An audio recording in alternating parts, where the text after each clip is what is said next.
بسم اللہ الرحمن الرحیم۔ تو قرائن میں سے 5واں قرینہ پڑھا تھا، یعنی وہ قرائن کی جن کی وجہ سے حقیقی معنی کو چھوڑ دیا جاتا ہے اور وہ قرائن کی جن کی وجہ سے مجازی معنی کو اپنایا جاتا ہے، مجاز کی طرف رجوع کیا جاتا ہے۔ تو ان قرائن میں سے 5واں قرینہ ہم نے گزشتہ سبق میں پڑھا تھا اور اس کی ایک مثال ہم نے حدیث کی صورت میں پڑھی تھی۔ تو انما الاعمال بالنیات سے اس کی ہم نے مثال پڑھی۔ تو آج کے سبق میں اسی قرینے پر ہم ایک دوسری مثال پڑھیں گے اور یہ بھی حدیث پاک ہوگی۔ تو لہٰذا اس وجہ سے آج کے سبق کا عنوان ہوا دوسری مثال۔ تو جس قرینے پر ایک مثال پیش کر دی گئی ہے اسی قرینے پر یہ دوسری مثال ہے۔ آئیے آج کے سبق کی عبارت پڑھ کے اس کا ترجمہ کرتے ہیں، اس کے بعد پھر اس عبارت کی وضاحت کی طرف بھی بڑھتے ہیں۔ تو آج کے ہمارے سبق کی عبارت وقولہ علیہ السلام رفع عن امت الخطأ والنسیان سے شروع ہوتی ہے۔ تو مصنف علیہ رحمہ لکھتے ہیں وقولہ علیہ السلام، اور نبی علیہ السلام کا فرمان رفع عن امتی الخطأ والنسیان، کہ میری امت سے خطا اور نسیان کو اٹھا لیا گیا ہے۔ فَإِنَّ ظَاهِرَهُ يَدُلُّ عَلَىٰ أَنَّ الْخَطَأَ وَالنِّسْيَانَ لَا يُوجَدُ مِنْ أُمَّتِهِ وَهُوَ كِذْبٌ بَاطِلٌ۔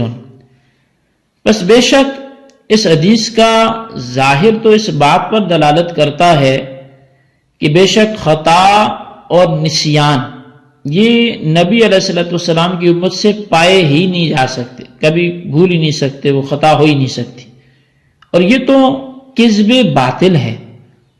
فَيُحْمَلُ عَلَىٰ أَنَّ حُكْمَهُ فِي الْآخِرَةِ عَنِ الْمَآثَمَ مَرْفُوعٌ وَأَمَّا فِي الدُّنْيَا فَغُرُمُهُ بَاقٍ فِي حُقُوقِ الْعِبَادِ الْبَتَّةَ۔ تو فرمایا کہ اس کو محمول کیا جائے گا اس بات پر کہ بے شک اس کا حکم آخرت میں ہے، میری مراد کہ اس کے گناہ کو اٹھا لیا گیا ہے، اور بہرحال دنیا میں تو اس کی جو چٹی یا تاوان وغیرہ ہوگا وہ حقوق العباد کے معاملے میں البتہ باقی ہے۔ وَقَذَا فِي فَسَادِ الصَّوْمِ بِالْأَكْلِ خَطَأً، اور ایسی ہی خطاً یعنی بھول کر خطا سے روزے میں خطا سے کھانے کی وجہ سے روزے کا فاسد ہونا۔ وَفَسَادُ الصَّلَاةِ بِالتَّكَلُّمِ خَطَأً، اور نماز میں خطا کے طور پر کلام کرنے سے نماز کا فاسد ہونا، یہ بھی ایسے ہی ہیں۔ فلا يصح التمسك به للشافعي في بقاء الصلاة والصوم، بس اس معاملے میں امام شافعی کا روزے اور نماز کی بقا کے حوالے سے استدلال کرنا وہ صحیح نہیں ہے۔ فتم الآن بیان الموادع الخمسة على استقراء المصنف وفيه كلام لا يخفى۔ فرمایا کہ مصنف کے استقراء کے مطابق موادع خمسہ کا بیان تمام ہوا، قرائن خمسہ کا بیان تمام ہوا، اور اس میں کلام ہے جیسا کہ مخفی نہیں ہے۔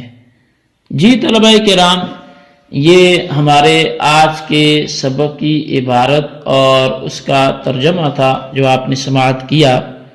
آئیے اب آج کے سبق کی جو وضاحت ہے ہم اس طرف بڑھتے ہیں۔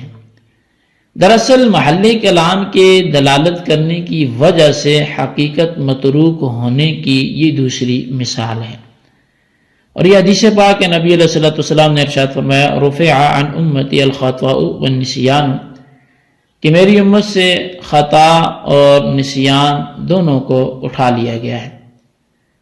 خطا میں فعل تو یاد ہوتا ہے مگر ارادہ نہیں ہوتا، اور نسیان میں فعل یاد نہیں ہوتا البتہ ارادہ ہوتا ہے۔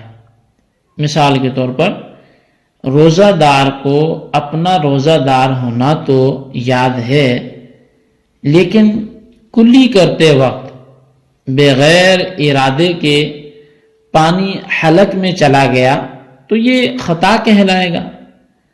اور اگر روزے دار کو اپنا روزہ دار ہونا یاد نہ ہو اور وہ بالارادہ کھا پی لے تو یہ نسیان ہوگا۔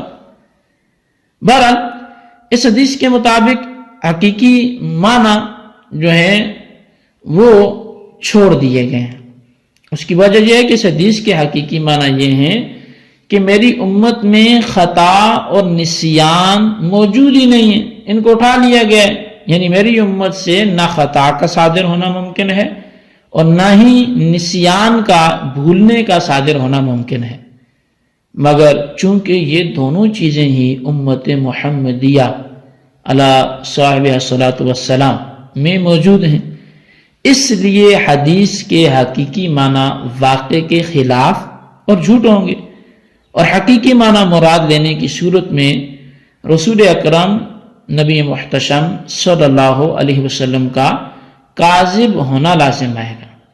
پس رسول اکرم صلی اللہ علیہ وسلم کو کاذب کہنے سے بچنے کے لیے کہ وہ تو صادق و مصدوق ہیں اور ان کی جانب کذب کو منسوب کرنا یہ تو گمراہی کو دعوت دینا ہے، تو اس لیے اس حدیث کے حقیقی معنی کو چھوڑ دیا جائے گا اور اس حدیث کو مجازی معنی پر محمول کیا جائے گا، اور یوں کہا جائے گا کہ خطا اور نسیان آخرت میں مرفوع ہیں، یعنی خطا اور نسیان کی وجہ سے آخرت میں بندہ گناہگار نہیں ہوگا اور ان کے اس گناہ کے عذاب کو ان سے اٹھا لیا گیا ہے۔